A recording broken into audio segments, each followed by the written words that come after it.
So what's it really like to spend a lifetime in the clandestine service of the CIA? We're going to follow a career path right from the very beginning, rank by rank, to really get a feel for the choices, the sacrifices, and the incredible responsibility that comes with it. You know, this entire secret life, it all kicks off with just a single question.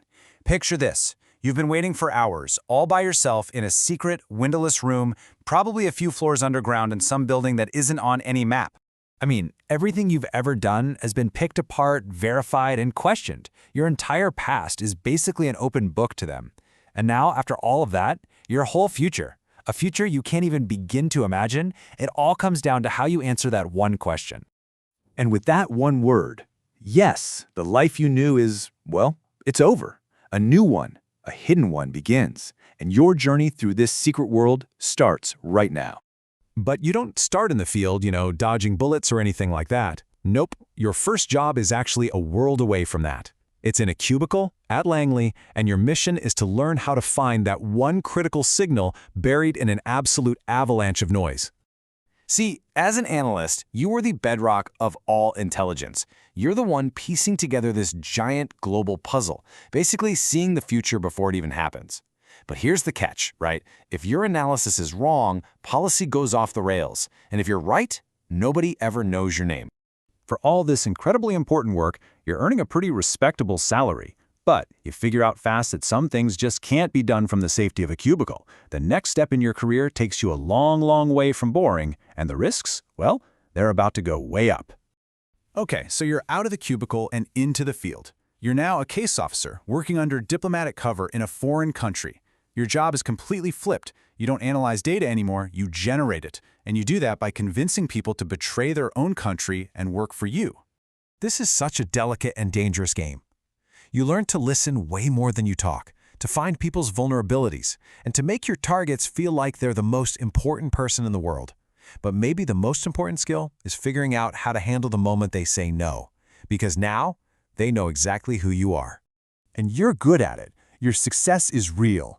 You're running a network, your salary shows it, and your intel is going right to the White House. But you also start to understand that some threats, they can't be handled with whispers at embassy cocktail parties.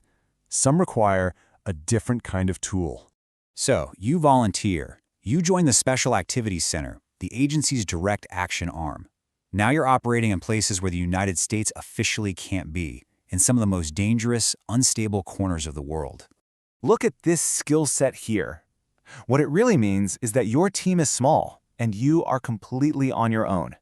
There is no cavalry coming if things go wrong, no air support on call. You are totally, and pretty terrifyingly, self-sufficient. This right here, this is the heart of it now. You're a ghost, a phantom. You operate for a country that will absolutely, positively deny you ever existed if you're captured or killed. And that's not just some cool line from a movie. It's written into your contract. After years out there on the sharp end of the spear, your journey shifts again. This time, it moves away from personal action and toward an immense, almost crushing level of responsibility.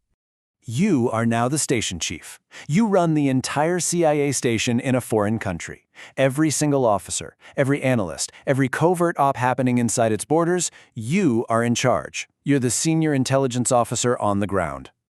And this is the kind of impossible choice you're now facing at 3 o'clock in the morning. Do you pull your officer out and risk burning your entire network that took years to build? Or do you wait it out and risk not just losing the officer, but every single asset they're connected to?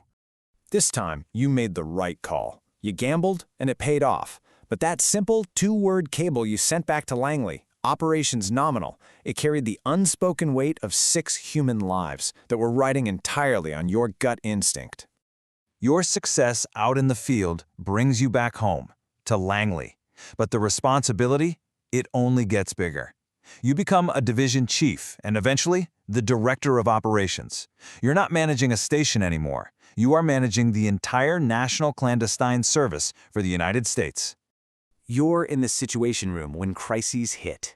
You're briefing Congress in secret sessions. Every single covert operation anywhere on the planet reports up a chain of command that ends directly with you. You are, for all intents and purposes, the master spy. You've reached the absolute top of the mountain in the clandestine world. But what's really amazing is what this number actually means when you put it in perspective with the outside world. So yeah, that's the bottom line. This was never, ever about the money. It was about the promise you made all those years ago to someone you never saw again in a windowless room. And you've kept that promise every single day. You have missed birthdays and anniversaries and funerals. You've had to carry secrets that would age a person faster than time itself. And this number, this represents the final terrible cost of this life. Because to you, this isn't just a statistic carved into a wall. It's not abstract. They aren't just stars. They are people. People you trained with, people you served with. Some of them are people you yourself sent into the field. So every decision you make, every cable you sign, it carries the weight of their names. You fulfilled the promise. You absolutely became someone else entirely, just like they asked. But the ultimate question, the one that lingers after a lifetime in the shadows, is about the true price of that single, life-changing word, yes.